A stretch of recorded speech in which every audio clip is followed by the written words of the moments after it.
Spiritually, it was something I knew I could handle because my understanding is when, what we have here is rental property and the tenant's gone.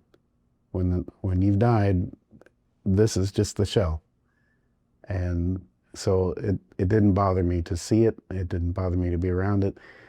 When children were involved, yeah. And we talk it through. Um, but just from a spiritual background, it made it so much easier to deal with death and, you know, actually having to watch people die. And uh, it just, it was a lot easier for me.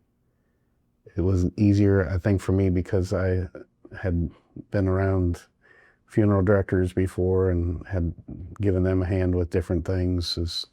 And so, I was used to being around it.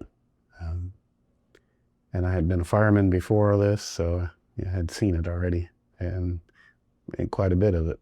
And There's a lot of just I guess a lot of Vietnam vets who are that a lot of the post traumatic is just now kicking in and so forth.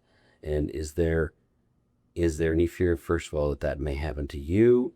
Have you and why do you think that happens? Maybe in a delayed manner.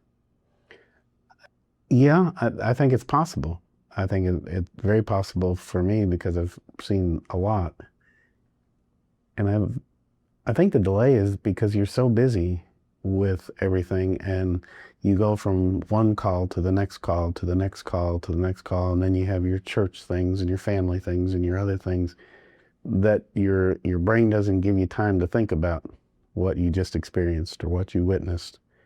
And then when things start to settle down a little bit, and I understand why it's delayed in a lot of military guys till years and years later, because things aren't quite as busy and quite as hectic, and you have a little more time to think about things, and all of a sudden stuff starts creeping back in, and that you thought was long gone. And I can see where that would happen pretty easily.